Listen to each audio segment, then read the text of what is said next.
Previously on Unturning. I came back because of Thomason. I'm not married. He's caught up with that witch, Eustacia Vi.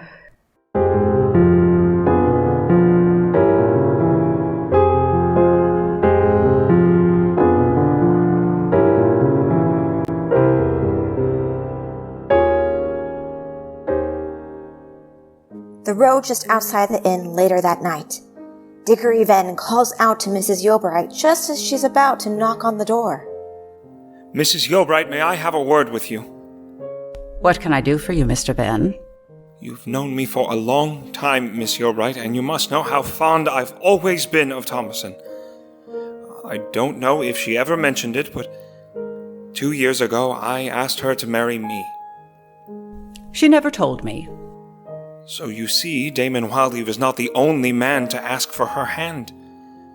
I wanted to marry her then, and I would still. Thank you for your interest, but if she refused you before, I don't see why she'd have you now. She said you would object to me. She was right. But as she was unwilling on her own account, my feelings needn't enter into it. But now, ma'am, the circumstances are different. She is under a cloud, as it were, and Damon Wildeve has shown he can't be trusted. What did Thomason say to you? Nothing. She doesn't know I'm here.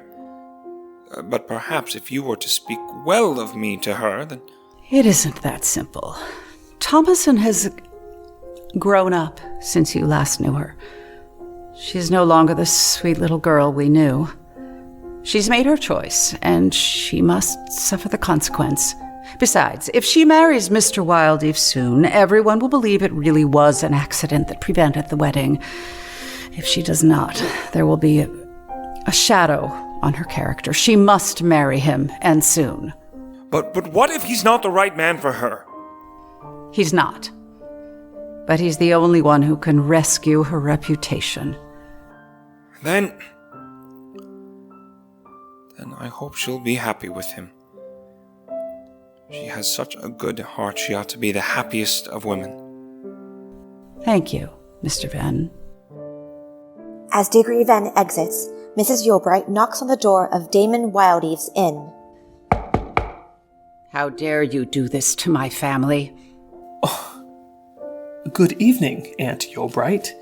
Answer me honestly, Mr. Wildeve. Do you intend to marry my niece? I intended to marry her this morning, in fact. And yet, here we are. As you know, Tamsin and I went to Anglebury this morning with every intention of being married. But when we arrived, it turned out the license had been made out for Budmouth instead. We couldn't be married with the wrong license. We might have gone to Budmouth and had the ceremony there, but before I had the chance to propose it, she panicked and ran off somewhere. Is she all right? Have you found her? She's safe at home. I should see her. I don't think that's wise. Did she say she wouldn't see me? Are you aware of the rumors about you? I believe it was some gossip or other that persuaded you to forbid our marriage the first time. It is well known that Thomason is not the first girl you've courted. That is not entirely shocking. The question is whether you have entirely detached yourself from the other. And my question is why you feel so insulted that I didn't marry your niece when you've never wanted me to marry her in the first place.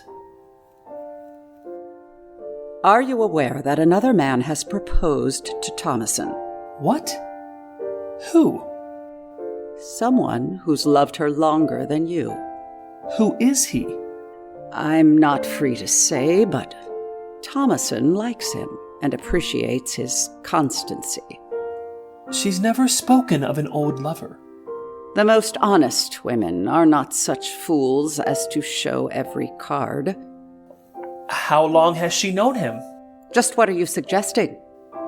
Given the circumstance, I think it's a fair question.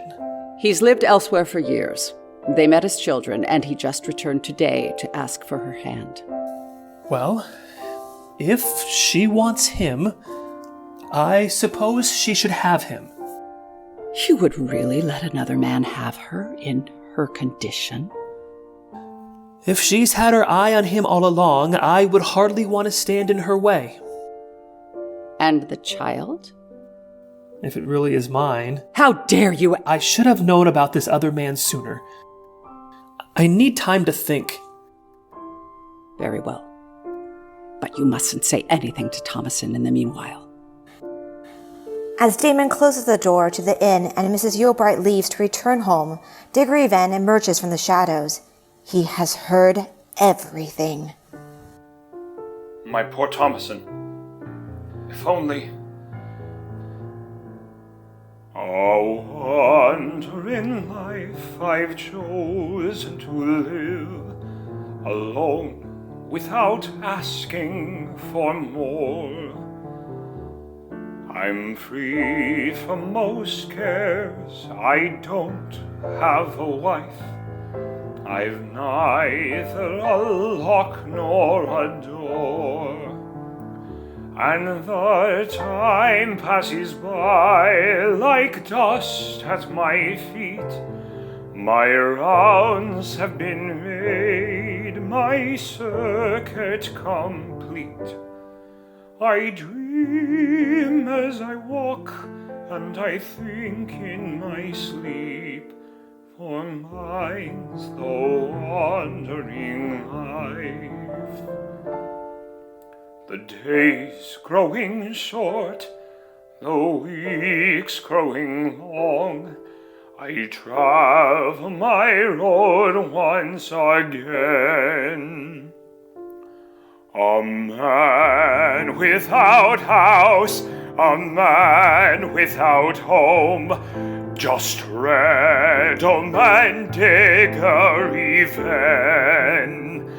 For the girl that I loved denied me her hand, though she had her reasons. I am a good man. But she turned away, and so I turned and ran. I'd planned a different life.